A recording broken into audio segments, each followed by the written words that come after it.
Hi, my name is Harmony, and I'm the Director of Worship for the Vineyard in the UK and Ireland.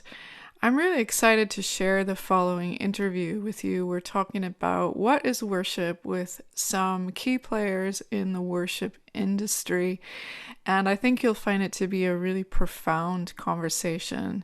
There's a few technical glitches and things that you'll need to push through, but I think it will be really worth it because there is a lot of gold in this conversation. So please do enjoy, and thank you so much for joining us.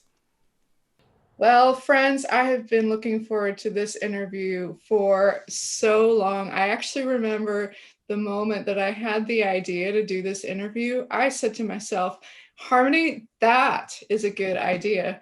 And so I have been looking forward to it ever since. I'm so excited to welcome Mark Nicholas, Steve Harding, and Jimmy Cooke from the music industry, from the Christian music industry, in the hot seat today. We're really excited to hear from you, and I'll get you to introduce yourself in a minute. But we're going to talk about some really interesting stuff just to whet your appetite, worship leaders.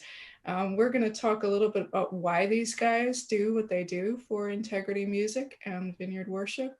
We're going to talk a bit about what they think worship is. We're going to talk perhaps most controversially, just to hook you all in, we're going to talk a bit about their comments on Jeremy Riddle's book, The Reset. And so if that hasn't got you interested, I don't know what will. So without further ado, I would love for you guys to tell us what your role is um, in your industry role, and then also tell us a bit about your life, where you live, a bit about your family, that sort of thing. So the furthest away, Mark Nicholas, all the way from Tennessee, right? Yes. You get to go first. All right. Well, my name's Mark Nicholas, and I serve as the VP of the label group for Integrity Music, which basically means the A&R department, the record label, and also the song publishing. And so that is the team that I serve and work with. And a little about me. Um, Gosh, those are always hard questions to begin with, Harmony. But I guess I live in Nashville. I'm from the Midwest, which is a state called Nebraska here in the United States. I've lived here in Nashville for the past 30 or 31 years and have worked in the music industry the whole time. And so, of course, like many people, have had a myriad of jobs doing different things within the industry, quote unquote, and in my time here. So, I'm married. I have one son, and I like to ride motorcycles, and I like to garden, and I keep bees, and I have chickens back here somewhere. There's a little chicken coop out back. So I like to think of myself as an urban agrarian, or a suburban agrarian as it is here. So anyway, that's just a little bit about me. So That was a delightful little synopsis of your life. Thank you so much. The beekeeping is particularly interesting. So, next up, Steve Harding. Tell us where you're based, what your role is, and what you do. What's your life like? Hi everyone, my name's Steve. I am from Chichester on the south coast of England. I'm married to Carla, and we have two kids, young kids, life-giving, life-sapping children, who I love very much, of course. And I work with Mark at Integrity Music. My job is as A&R, which is really looking after both artists and writers.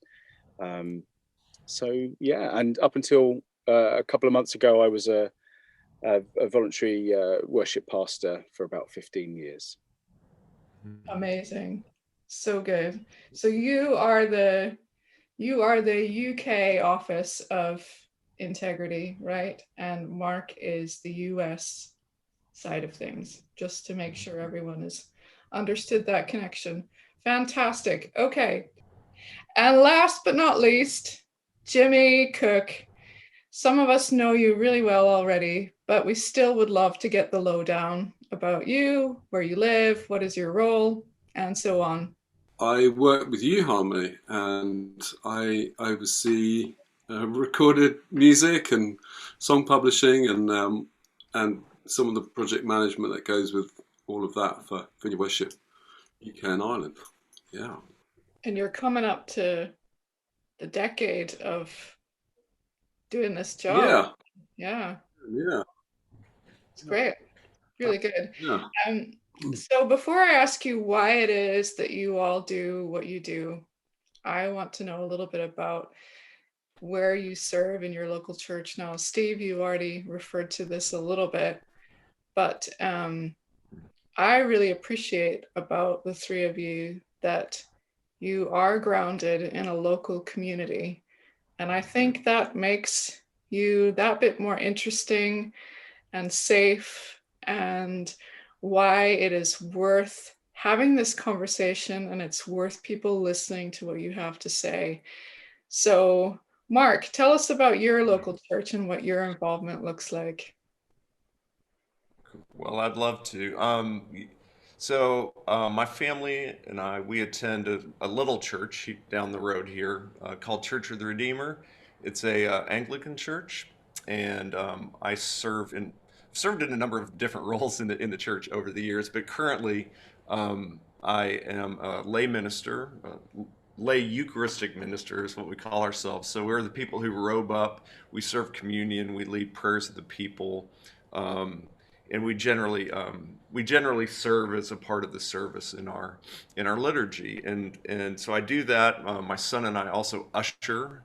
Now this is of course pre-COVID, and we actually are meeting. I mean, I don't want to timestamp this conversation we're having, but yeah, there isn't much need for ushers right now because everybody's standing apart. We're not shaking hands, but we greet people as they come in and help them find their seats, and so. Yeah, so those are the ways in which I'm currently serving in my local church. Amazing. Oh, and unlike everybody else on this screen, I'm not a musician, and so which I think makes me the odd man out in a lot of ways. But I think there's a reason why I do what I do. So we'll get to that later, maybe. We will, yeah, I'm excited about that. So, Steve, you mentioned you were overseeing worship in your church. Tell us a little bit about that. Sure. Yeah, it was my joy and my privilege to lead the worship team at Revelation Family Church for a long time. I don't remember exactly how long it was, but I've recently just handed over to a younger guy who is absolutely brilliant. And my role is, well, tonight we're having a fire pit with a couple of people coming around. So we're just going to talk about worship then as well, actually. So that's the best way to talk about worship, I think. After this conversation is round a fire, and so yeah, at the moment I serve doing PA and coiling cables and that sort of thing as well. Amazing. I bet you can coil cables like nobody's business. I bet you are like the wind. Yeah. I wish we could do a cable coiling competition right now with the three of you and see who wins. I used to roadie for some bands, so I'm pretty good myself. I'm not gonna lie. Wow. Well, we'll do that next time. Maybe we should do that live. Do an Instagram live cable coiling. That's a tongue twister. Jimmy, tell us a bit. Rescue us from this this moment we're having. Tell us a little bit about where you're involved. Church-wide. Yeah, so it feels like a bit of a dream because we haven't met we used to meet in a high school in Chester, and we haven't done that since last February, I think. So March maybe. So I'm trying to remember what I did, but we're a small church with a small band, very low production value. So I have many sub roles at church, some of which involve climbing up the wall with the pastor and hanging a white sheet. our projector and our screen, and setting up the PA, which is like, it's a bluegrass setup, so it's like one mic and a DI if you're lucky, and sometimes praying over, when you connect a phone to a PA and there's a crackly cable, praying over things like that just before the service, and then banging a little kind of, I don't want to call it a cajon because I'm a bit of a cajon snob, but kind of a little wooden box thing behind this. We have two worship leaders, so very, very stripped back, very simple. Yeah, I really miss it actually. I love our little church and really miss being there. So hopefully soon we'll get back in. Amazing. Yeah, that's good. You've been around the Vineyard for a long time, so it's great to get you in this interview as well. And so, for those of you that don't know, we at Vineyard Worship are now in a partnership with Integrity Music. And so, I didn't really know Mark and Steve at all before, well, about a year ago, right? And it has been a real joy to get to know you guys. And so, I'm really keen to know the answer to this next question, which is, why are you doing what you do? I can say that I vouch that you guys are the real deal, and you really care about what you do. But I'm keen to know your answer as to why you would say you do what you do. So, Go on, who boss. wants to go first? The boss goes first. Me, you throw to me first. Sir, over to you. So yeah, the reason I do what I do, I'll have to dip back into my history a little bit just to kind of maybe give some context. But grew up in a musical family, parents both musicians. I mentioned I was a musician myself, or that I wasn't a musician, but I was a brass player, always loved music. It was a really big part of our family. However, so like any kid in growing up, they think they could be in a rock band perhaps, or, maybe I'm going to be on stage one day.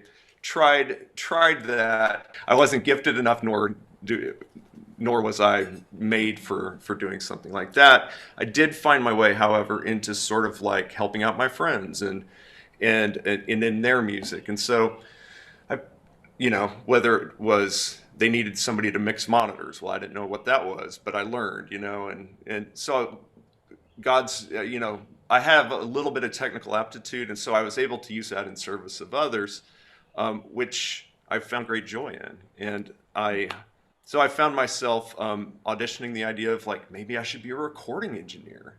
So I moved to Houston, Texas, and worked at a recording studio, and kind of came against that same thought, like, oof, this isn't for me, but maybe there's something else for me. Which basically, I've had a life raised in the church. Sorry, everyone. There's a guy walking through my backyard. This is a fun one. But raised in the church, loved the Lord, and loved serving my friends in their musical pursuits. And honestly, over these years, just one thing has sort of led to another. And so, I've just, doors have opened, and I've thought, hey, I can type lyrics into a computer in the basement of a publishing company when I'm 19 years old. Sure, I'll try that, Not exactly my gifting. I'm not exactly an administrative genius, but just serve wherever I could, and in realizing that life of service is the thing that sort of brings me great satisfaction. So that's the very long answer as to why I do what I do, I suppose. It's really compelling. I loved what you said about a life of service and your desire to serve your friends, and you're still doing that all these years later. It's amazing. Yeah, and I will give a shout out to my parents, because I only as an adult I've realized, oh, they modeled that for me. Like that's part of they modeled that well, and so I'm just following in their steps, honestly. Amazing. So good. Steve, I don't know how you're going to follow that. Compelling. Well, I don't know. I'm going to start with not by saying that playing a brass instrument is not being a musician, but that's probably a good start. That's a very good start. Thank you. Yeah, so I guess, like you say, you just have to sort of dip back a little bit into the history. So I just started playing piano because I mucked around on a piano, and one day the person at church that played piano wasn't very well, so I sort of played in a worship time, as we call them, and I just found, well, it was horrible for everyone else, but I quite enjoyed it. So I just carried on going really until people told me to stop. So I got into music, and that just unlocked something for me in terms of my relationship to God. And I really am thankful for the musical expression of worship. For really, I'm a kind of head person, I think. And it just seemed to do this kind of integrating thing where my heart got involved and my emotions, and that sense of meaning. So I found myself, I went to Australia for a year with the Hillsong people, and that was amazing, great experience. Very, very different to my church, completely the opposite. And then got involved in the production side of things, and I did that for about 17 years. And so, like Mark says, it's a serving role when you do that. You're talking with people about songs, and you're saying, okay, how could that be the best it can possibly be? Is it written as strong as it could? Is that word perfect? It's brilliant. Could it be even better? And then trying to find a sympathetic musical arrangement to that. So you're really trying to take someone's vision and make it the best it can possibly be. And at the same time, got involved in leading worship because no one else would do it, honestly. And just love the community, really. That seemed to be a way that a primary way of telling truths about God. And just it, I think, whether we like it or not, song is a massive conveyor of theology, like what we believe about God. And what we believe about God is really important because it informs almost everything else. I think it was Tozer in first line of the knowledge of the holy, where he says the first thing that you think about when you think about God is the most important thing about you. And that I remember reading that. It's the first line of the book, and I remember putting it down and going, oh, I'm gonna have to think about that for about 18 months and come back to the book. So I guess, why am I doing what I'm doing? I believe that God has something amazing to speak to us through song, and we can reciprocate as well, and articulate things that are not only true on a kind of mental assent level, but we can speak to God, that our unconscious, our subconscious, the parts of us that are only known to God, can kind of sing back to him as well. Wow. having been on the receiving end, now that makes it sound like a bad thing, but I'm about to say, having been on the receiving end of your song feedback, I would say that you are extraordinarily good at trying to make a song the best that it can be. So you do that very, very well. As does Jimmy. So tell us why you got into this thing that you do. The rock. So I think I had some kind of epiphany a few years ago. We were finishing a record, and I was with the mix guy, and you know, sometimes it's just a real labour, you know, to get it across the line. And we kind of had this moment where we looked at each other, and it was like a why do we do this moment? And we were just kind of basically had a little conversation around the fact that ultimately we maybe naively believe that songs and records change the world. And it sounds really cheesy to say that, but think I genuinely believe that. I keep coming back to that over and over again. My wife's an artist and illustrator, and she's got a little studio out in the garden, and I know the fight for creatives to kind of wake up in the morning and keep going, keep doing what you feel like God's given you to do.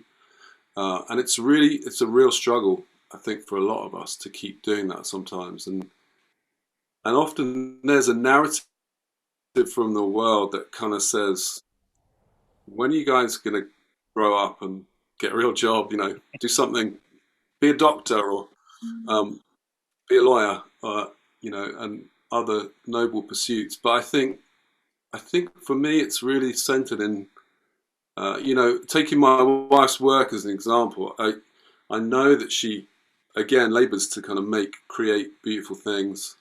And even when she's feeling low, I can just kind of remind her that, you've made beautiful work that's hanging up in people's homes all around the world. And that's really something, that's really something special. And if you were to give up doing that, it would be heartbreaking. It would be, you wouldn't be you. So I guess for me, that the thrill of our work is like Steve touched on it, and Mark too. It's the getting alongside songwriters and creative people, and I love the journey from like a voice memo to a finished record. I love seeing things develop like that. So yeah, I mean, my background was as a drummer. I've got this slightly sacrilegious electronic drum kit behind me, which is just for practice purposes only. People would never leave this room. But yeah, playing in bands and just playing in a room with friends until something good happens. That was our kind of background, and sifting through and trying to carve songs and then playing live. And then I love all parts of it, really. The whole production thing still, it still fascinates me. I'm a student of it, I suppose. I watch nerdy blogs, and YouTube things, and I love being around it. It's a real privilege and honor, and just to work with our songwriters is a huge honor. Yeah, actually, sorry, I'm going on here, but just a real quick little story. So, I got to go to Anaheim as a kid, Anaheim Vineyard, and a few times, and there was one time there at a conference where the conference was outside in the car park.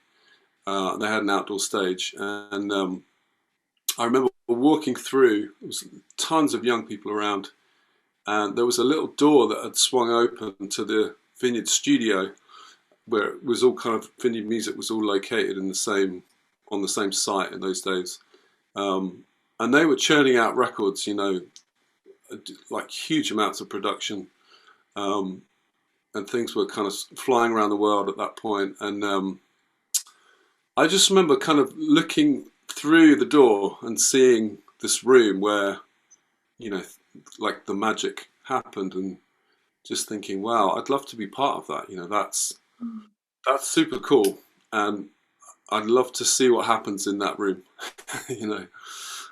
So yeah, that's me. That's my little story. That is a really cool story. I've never heard you tell that before. Yeah. And I don't know how much thanks you guys get, but I love the theme throughout all of what you've said about serving others. And thank you for doing that. Thank you for how you serve those on stage and in recordings, and from voice memo on an iPhone to a fully produced thing, from an idea of a song to the fully formed song, to a church that really wants to grow in worship that has had your support in some way. So I just want to say thanks. And certainly, Jimmy, seeing as I've known you the longest, I wouldn't be doing what I do today if it wasn't for your encouragement along the way. So it's really nice to get to say that back to you. So yeah, thank you. And the next question, we've been talking about what is worship, and we're asking this question from the perspective of having stopped singing or moved everything online or whatever it is that we have journeyed as our worshiping communities through this season. So what is worship?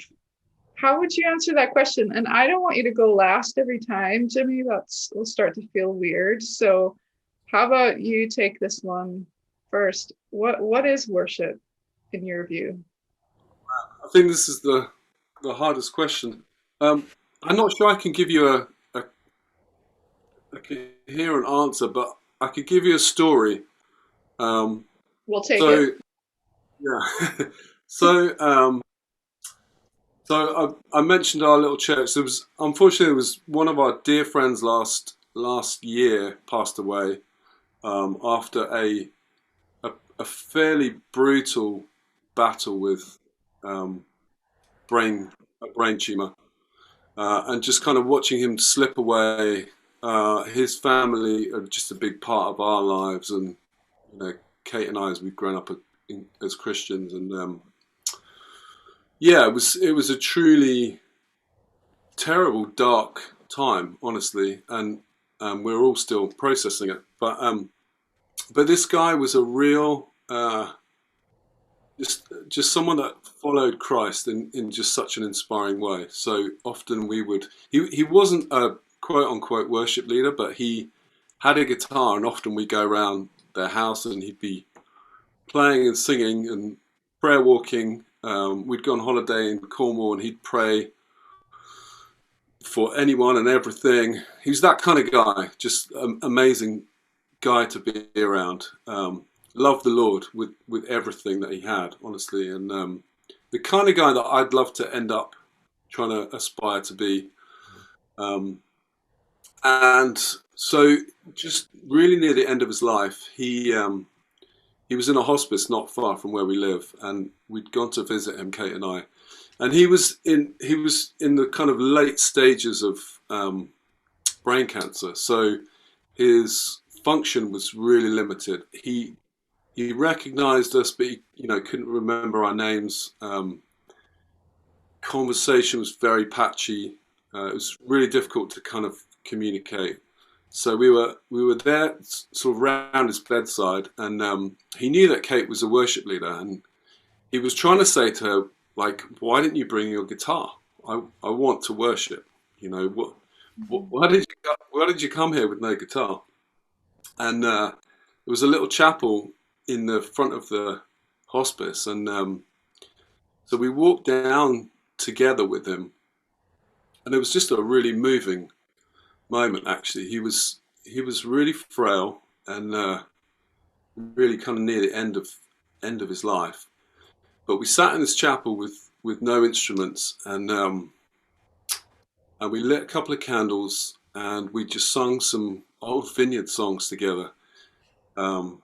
And it was truly beautiful. It was really a real sort of special moment that I think we'll both treasure, Kate and I. And what was funny about it was that we couldn't really have a conversation. Could remember these simple A-based, really early Vineyard songs. So I think we sung "Isn't He," which is a Wimber song. And he could remember the melody and he could remember the lyrics, and we sung I Give You All the Honor, I think, and maybe even Faithful One. And it was just one of the most profound worship times I've ever been part of, and truly heartfelt and very pure feeling. And I think that for me, that's kind of it right there. That is... That at the end of the day, that's all I've got left, really. It's simple love songs to sing to the Lord, and And if I could finish like he finished, you know, that would be a life of worship, I think, you know. Um, so I hope that answers it in some way. That was awesome. Good luck following that, Steve. You're up next. Ricky passed the buck. Oh, totally passed the buck on that. We, Harmony and I were just talking before we started recording, and we were just reflecting on some of the answers. I knew the right answer to this question when I was 21. I give you a pretty good answer to this question, and I think now I'm just a little more dissatisfied with that answer, and the thing that you've just articulated, Jimmy. You know, those times of that sort of, they're just so sort of fundamental. You know, when we enter this world and when we exit this world, and how we are together in the time between. It's just really precious. I love that story. So I guess the way, what is worship? I think for me it's something that centers around being fully human. I think is the way that I would describe it. Living in that space that Jesus occupied, which is the way I think about it is the sort of the poetic thing helps me with anything meaningful. So between the dust and the divine, you know. So we've got this. We're made in the image of God, and we're also biological animals, if you like. We are biology, and humans just sit in this unique place in between those two points. So living fully human is how I see worship, and really it's anything you give your mind and your body and your spirit to. So I asked a theologian once, like, what was worship, and he said marriage, and then went back to eating his curry. I was like, what? what do you mean? But it was something about that, you know, what you give yourself to. You, at a wedding, you say some vows, and then there's consummation. There is that is lived out, hopefully for the rest of your lives. And then I think as well, I see worship as healthy relationship. So healthy relationship to God in song, prayer, and scripture. Healthy relationship to our neighbor in terms of kindness, in terms of justice. And healthy relationship to power as well, I think is worship. So putting the political, economic, and religious in its rightful place, below the lordship of Christ. And really, someone should write a song about that, Harmony. Watch this space. Too much away. So yeah, I guess I'm talking around it because it's everything. It's whatever we devote to, and I try and I fail, and I try again to make Jesus the object of my affections. Thank you so much. Wow, I shouldn't have passed to you first. How do you Right, follow it's not that? a competition. It's not. Let me just remind you, gentlemen, we're not competing here. No. Except on the cable thing. On the cable thing, Mark. On the cable thing, yes. Cable wrapping. That's the only competitive part of this conversation. Oh man. Well, trying to follow that. I mean, Harmony, you passed along these sort of questions to us earlier, and so last night I was laying in bed, and I wrote down the question, "What do you think worship is?"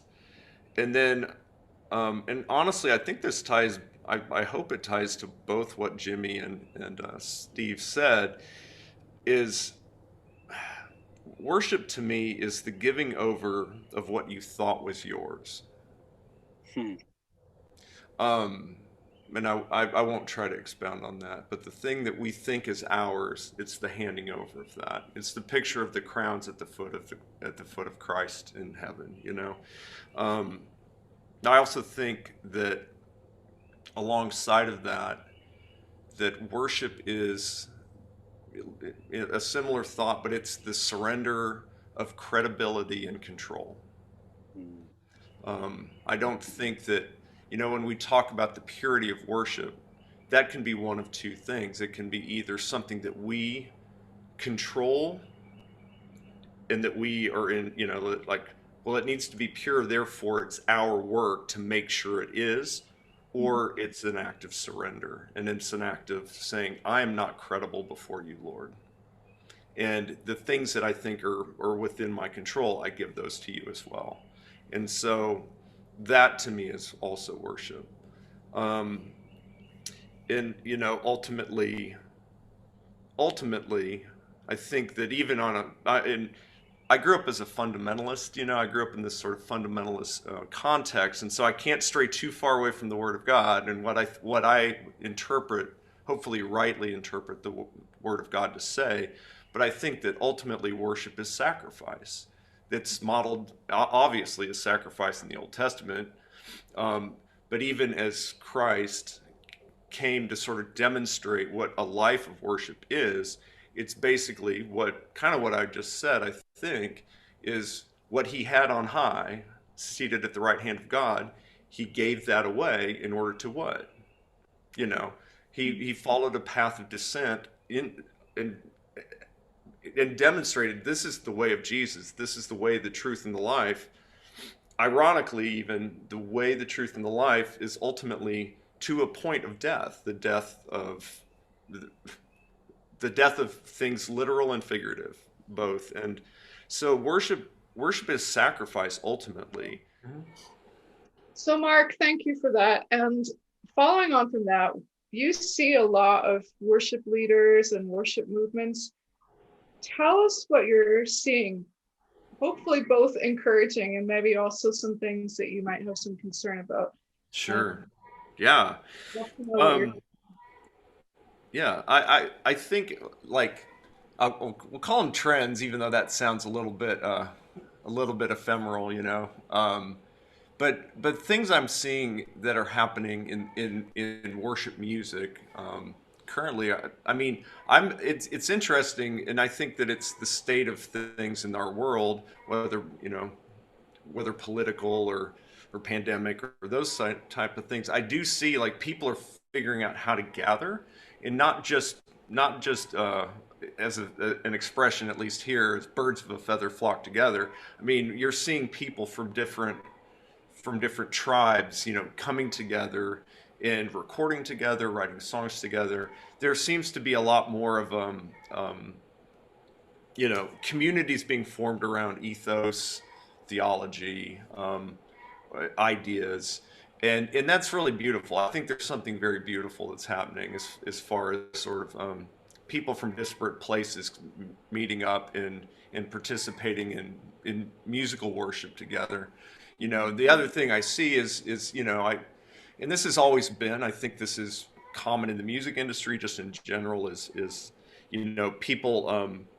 I'll call it the trading of platforms or of influence in order to sort of gain further influence, further popularity and credibility. And so, I mean, that's there as well, you know.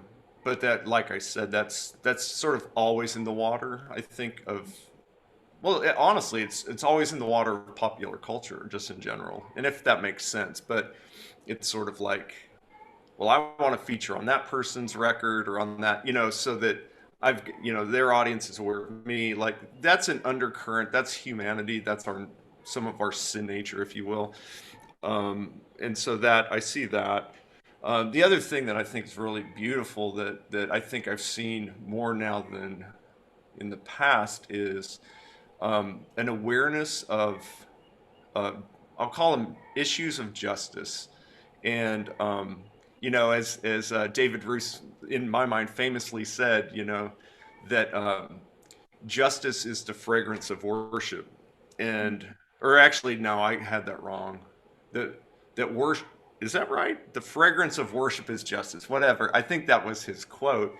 And I see that matters of justice in some circles are becoming a vital part of worship music that's being written and recorded, which to me is encouraging because what it says to me is that people more accurately have an understanding of what, you know, the kingdom of God is, right?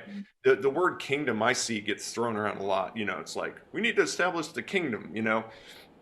But like if as a reminder in scripture, that's what the people wanted, a king, and they wanted a kingdom slash they wanted power and control. And Jesus, like his whole life was almost in direct opposition to that very idea. And so the kingdom of God being one of equilibrium and all things being the mountains being lowered and the valleys raised, and so the voiceless having a voice, and those the first shall be last.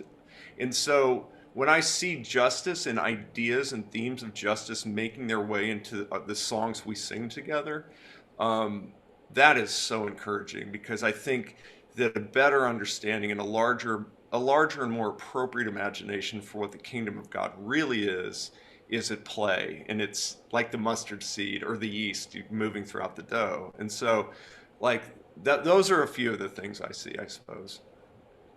Wow. Yeah. Steve, anything you want to add to that from your point of view? What are you saying? Well, we were joking about songs need to be written in 6/8, the Micah 6/8 thing, and so Man. I mean, I feel like most wisdom that I stumble across is born out of jokes, really. Um, but that just basically what Mark, just to underline what Mark is saying, that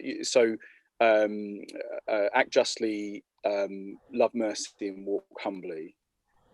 So worship being aligned with that in terms of so I haven't thought this through, but just the justice being the fragrance, of mercy being a defining characteristic, rather than sort of let's be at each other for our differences, and to walk in humility, and humility being that unique place of that Christ showed us. So yeah, I thoroughly agree. I saw a tweet from Andy Squires the other day, and it just sort of piqued my interest, which he said, talking about worship, and he says he sees a wave of the Spirit that sweeps through the church, where the worship is sweet and easy, and the church can hear themselves singing together. And that just sort of struck something in me for the future. And oh yeah, I think I love that. So yeah, well done, Andy Squires. That's good. Yeah, and I guess just naming that, you know, we're in a season of flux in many places in the world, and just naming that, and just saying, well, probably the way that we do our worship, and our musical worship as that, is probably not going to look exactly the same in 2 years, and that's a good thing. You know, it is a continuing evolving, and we must never enshrine the method. We should only ever be enshrining the object of our affection, in Jesus. Yeah. Well said. Jimmy? Yeah, I mean, speaking directly, I suppose, to a vineyard context, I would say what's been really heartening, and Harmony, you and I have been banging the vineyard worship value drum for years now, but I think, you know, maybe 10 years ago, it felt like some of those values were getting a little lost, and there was some threat, you know, to changing course somehow. And actually, coming into the pandemic, I think the thing I've observed is that our trusty, you know, intimacy, integrity, accessibility, kingdom expectation, those values have held fast. You know, they've proved to be pretty resilient in this new COVID worship world. And which is super encouraging, for our folks, I think. Yeah.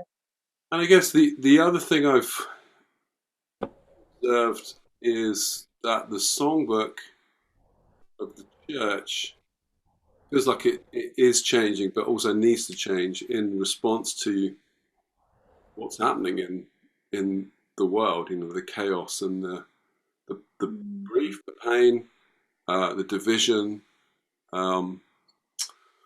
Yeah, and sorry, I'm on a bit of a death theme, but I went to another funeral last year where one of our Vineyard theologians gave the address, or the sermon, and he pointed to 1 Samuel, where chapter 1, where David writes and sings the lament for like the fallen Saul and Jonathan, and it just kind of flows out of him. And then in the following verses, he goes on to it says that he instructs the sons of Judah to sing the song. He basically taught the people he gave them language and taught them how to sing songs of grief and loss and lament. He actually made a point of teaching them how to do that.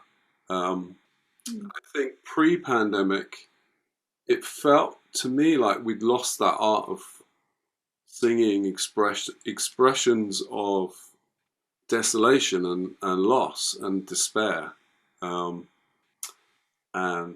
just the art and the beauty of lament, honestly. And I do think I see signs of life in that area, which is super encouraging, and just some more meaty, gritty songs flowing out of that sort of vacuum. So I'm encouraged by that, and some of those songs they're uncomfortable. You don't quite know where to park them because they don't sit front and center in our sets yet.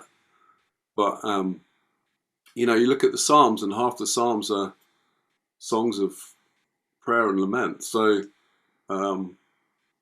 if we could return to more of a balance in this new world that we're living in, I think we would be well serving our churches, locally and the bigger stages too. So I see green shoots there, and some people have been doing that for a long time. Don't get me wrong, but I think in the Vineyard, I feel like we're rediscovering some of that, which is great. Well, I think we've already kind of got our money's worth out of this interview. It's been amazing, but we're not quite finished yet. I wanted to talk a little bit about Jeremy Riddle's book, and I overall really appreciate his book. I really got a lot out of it and resonate with so much of what he's articulating. I'm also enjoying a little bit of conversation around it. I think there's some things worth discussing and chewing on. And I think one of those things in this context is maybe summarized in a quote of his from page 81 that I'll read out to you. He says, "The current Christian music industry," that's you guys, right? "The current Christian music industry is an unfit wineskin for a worship movement." Well, this is maybe a little bit painful, but we're not afraid of hard conversations. So let's have that conversation. What would be your response? Like if Jeremy was part of this conversation, and I get the feeling from the overall tone of the book that he would be up for a conversation, that he's not out to just, hurl abuse at the Christian music industry by any stretch. But what is your response? And I feel like, again, we should start with the boss, right, Mark? Okay. What do you think? Mark, what would be your response to that? Well, it feels like it would be a really long conversation to be had. Honestly, I think we could cover a half an hour on this very topic. But from my vantage point, and we've talked in and around it and touched on it already in our conversation today, is that power, it's principalities and power, the thing that we wrestle against, you know. I think Jeremy in his book refers to the wineskin of the Christian music industry as the structure of it, right?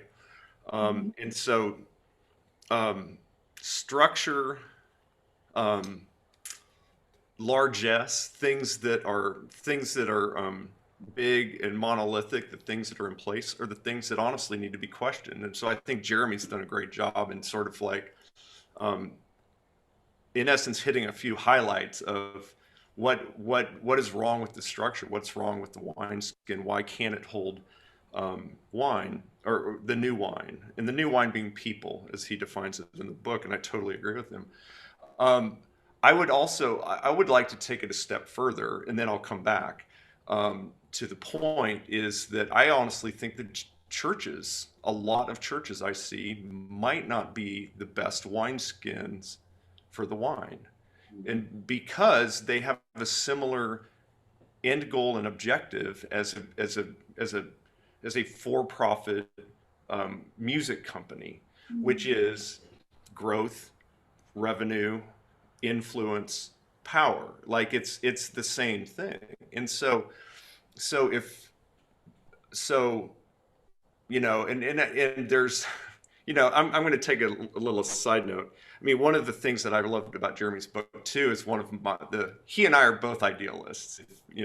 If you know Jeremy, I don't know Jeremy, but if you know me, you know I'm a bit idealistic. Is that one of his heartburns in that book is that the Christian music industry and even perhaps some worship leaders and or songwriters aren't under pastoral authority. Um, Now, but that presumes that the pastoral authority is spiritually formed in the way of Christ, that they're not interested in celebrity and interested in power and influence. Not to say that those things are bad. Those are platforms and things that can be used for great, great good. Um, but, but, oh man, I'm losing my train of thought. But coming back to so my question is like, yes, question the Christian music industry. Yes, let's even question church. Let's question the authority to make sure that it is in line with the way of Jesus. And so as it relates to the Christian music industry, I think he makes a lot of salient points. There is um, a lack of kingdom ethics. Sorry, I wrote down kind of his headlines to remind myself, but in its ethics and practice. And I do think that yes, I see that. I see contracts that are negotiated that maintain a position of power and do not share that power, share the revenue, whatever those things are. They're like this, and they should be like this. They should be as even. As much as possible. That should be our goal. Is fairness, and equitability. So I do see that. I think that secular leadership is a real thing, and not just secular leadership. Is it okay? I'm just going to drill down these points since I've written down. This is amazing. That secular leadership, in essence, it's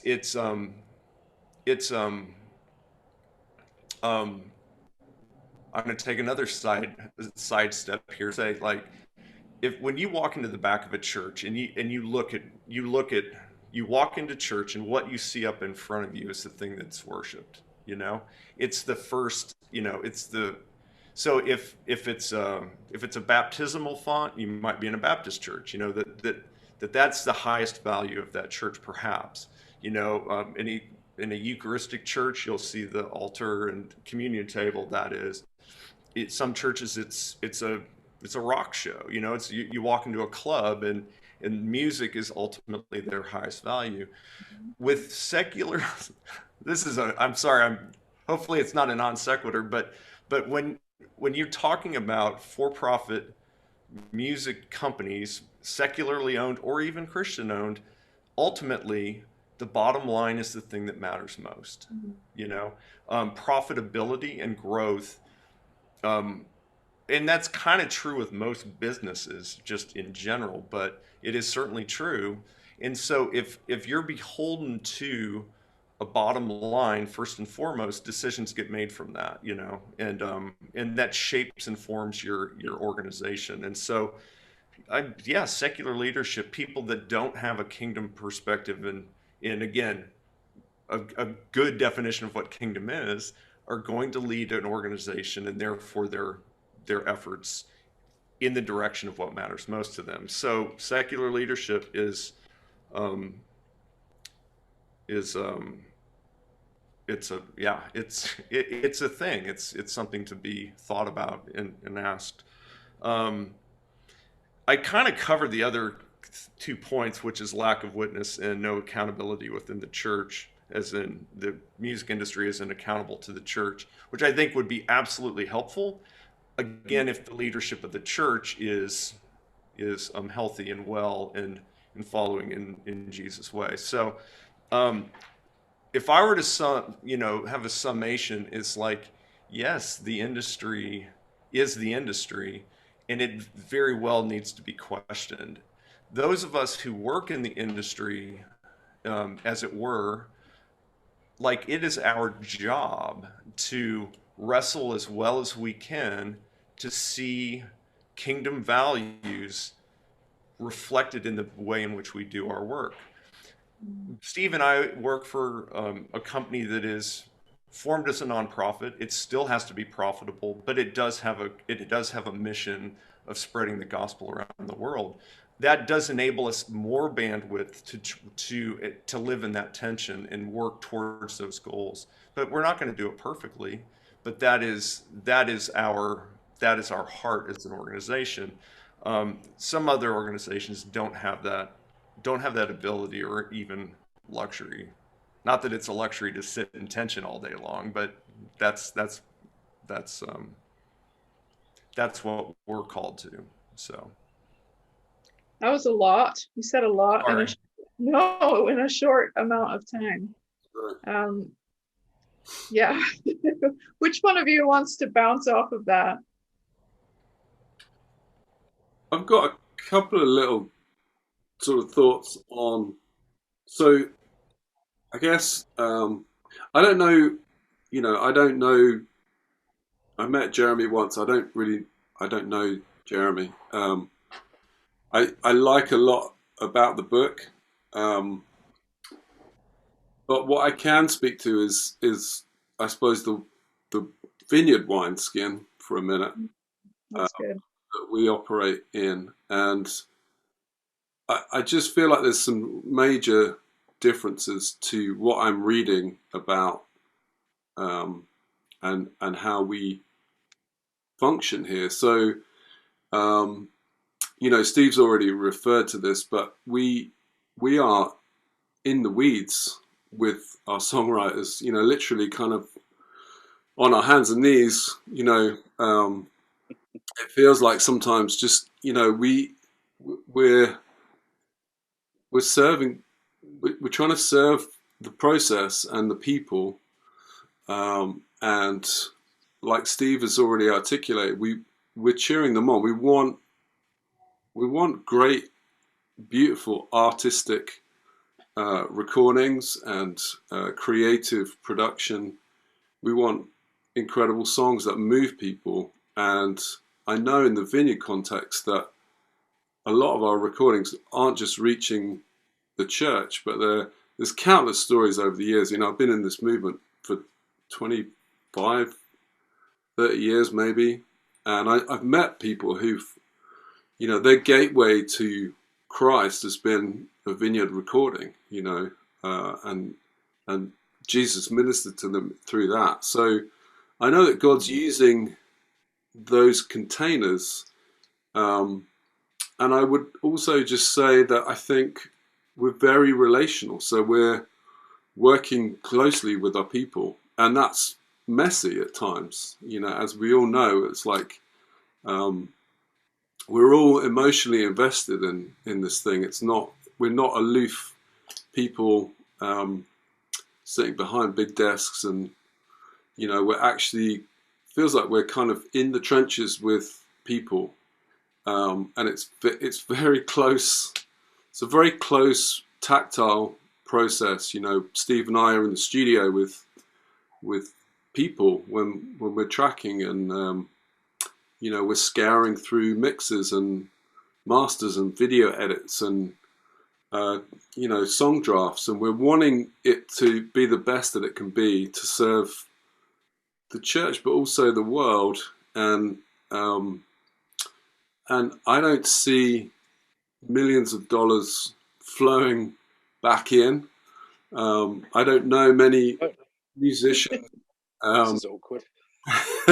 I don't know many musicians that have a lot of the people that I work with or have grown up with have amazing guitars and some nice microphones, but they live in rented houses and they drive kind of crappy cars, honestly.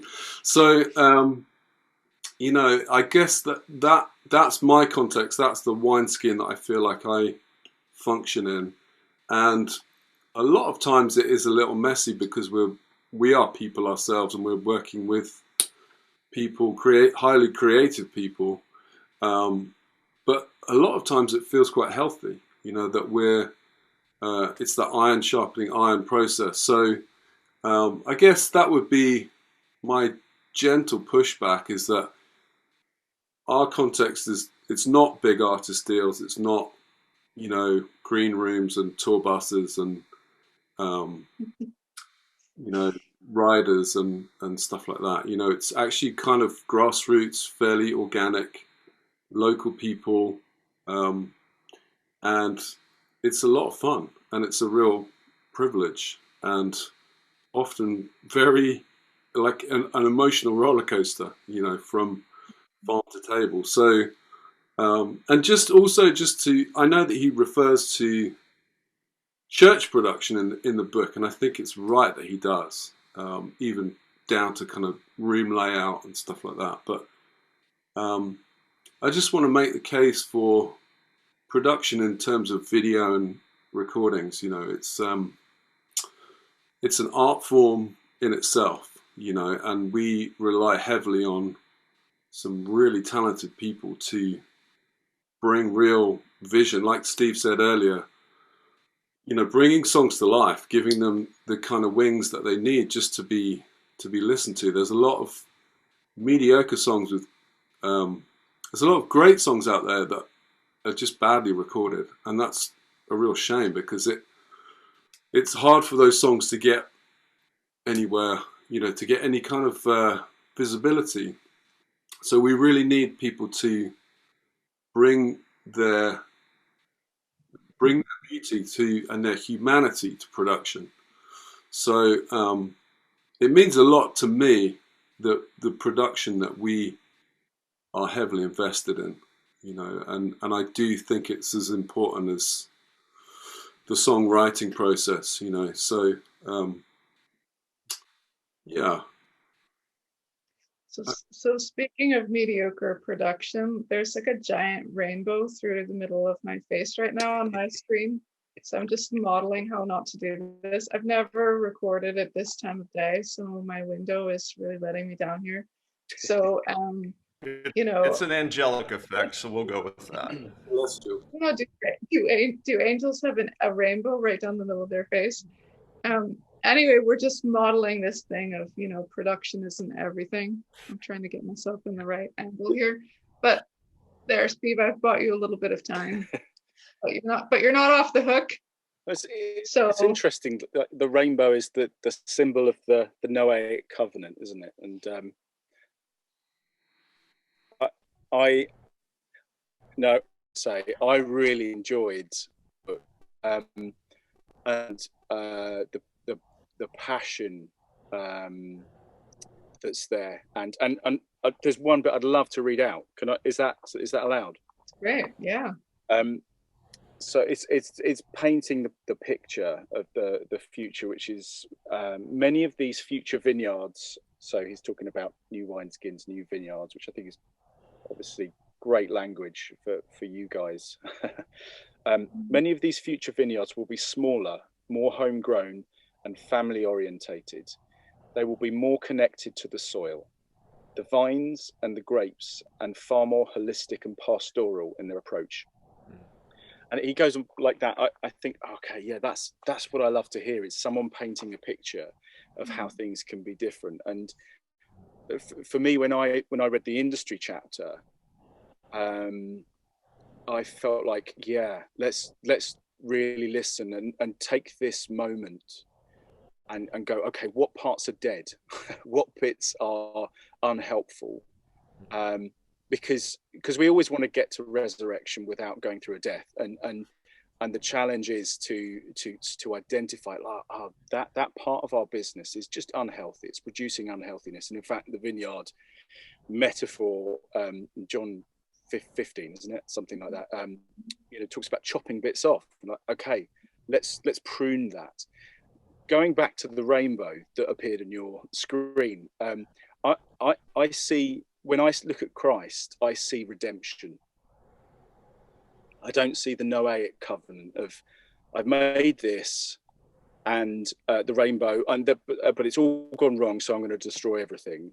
And here's a rainbow to promise that I won't do that again. I'm totally, like, Old Testament scholars are going to just scream at me for that. But the method I see, the God revealed in Jesus Christ, the image of the invisible God, is a God that redeems. It doesn't do away with the whole thing. He revitalizes, he kisses a guilty world in love.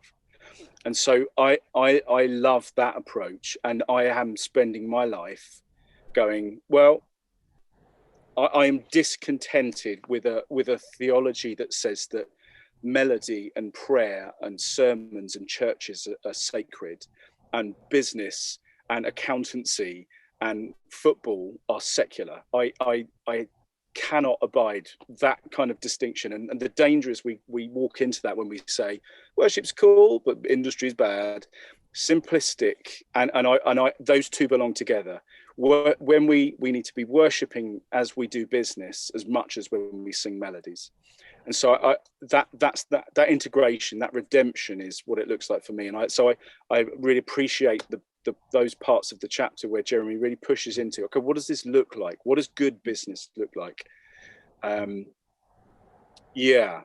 Oh, and specific. The more specific we can get, the better, because we're not talking about the songwriter that earns £22 every 18 months from a song that they wrote back in 1987, because they're the music industry, and the people that work in warehouses that store CDs, if they still exist.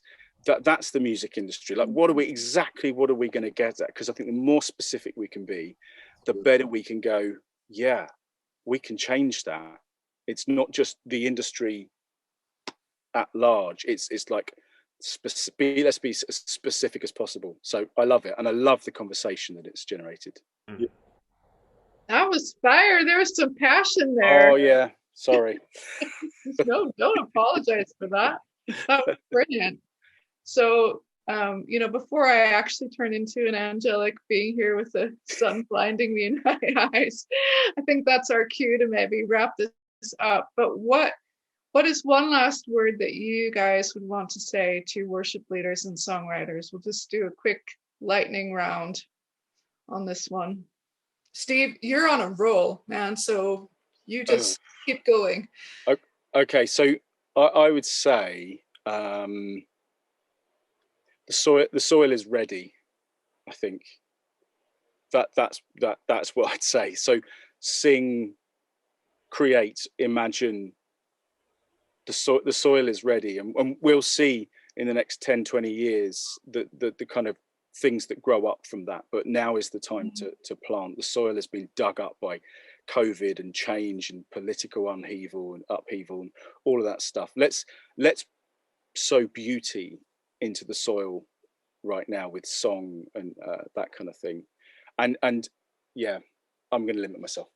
That was great. Who wants to take that one next? Hear me? Okay.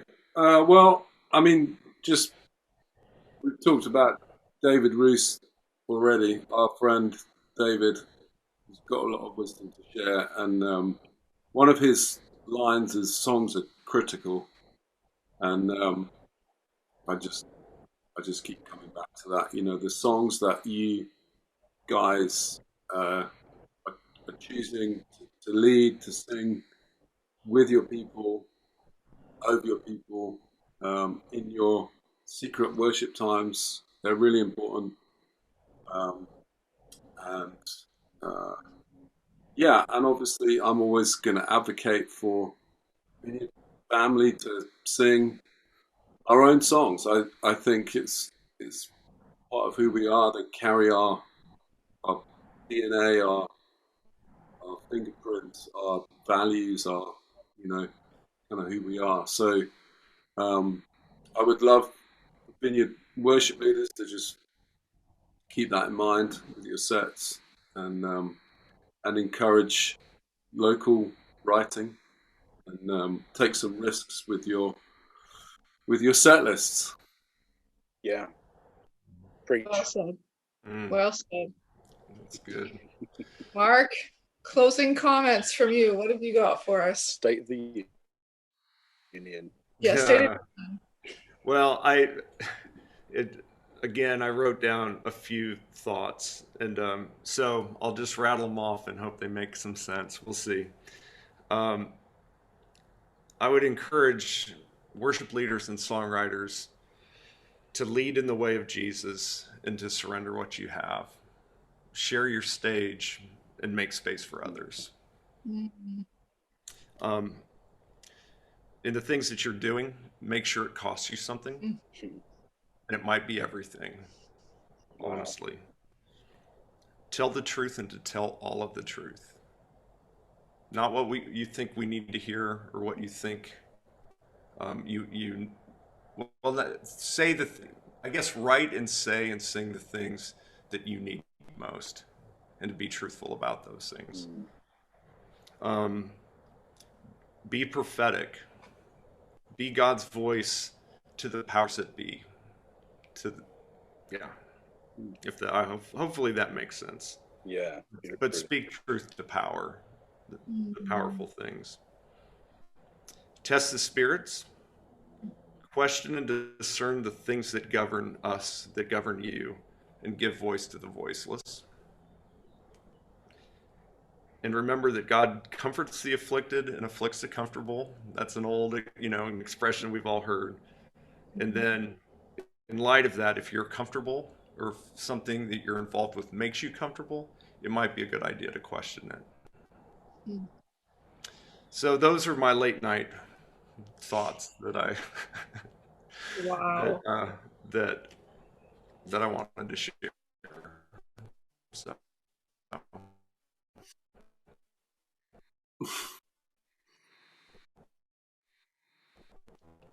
Thank you guys so much. And let's do part 2 sometime. Let's catch up again. Thank you so much for your time. Thank you for what you do. Thank you for the challenge to us at the end there. Mark, that was like a sermon. That was a commissioning. Go and do these things. So Vineyard Worship Tribe, let's go and do those things and be those kind of people and write those kind of songs. And hopefully, if any of you are feeling discouraged watching this or listening to this, this has reminded you about your mission and your calling and what you're for and why it matters, and also that there's some people that really believe in what you're doing and in you. So thank you so much for joining us. It has been a lot of fun. Thanks, Harmony. Thank you. Thanks, guys. Thanks, Jimmy.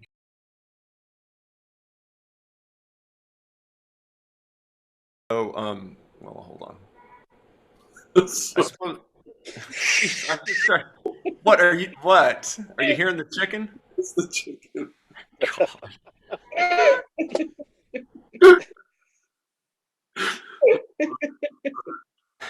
Right, straight face. I'm good. Yeah. Oh gosh.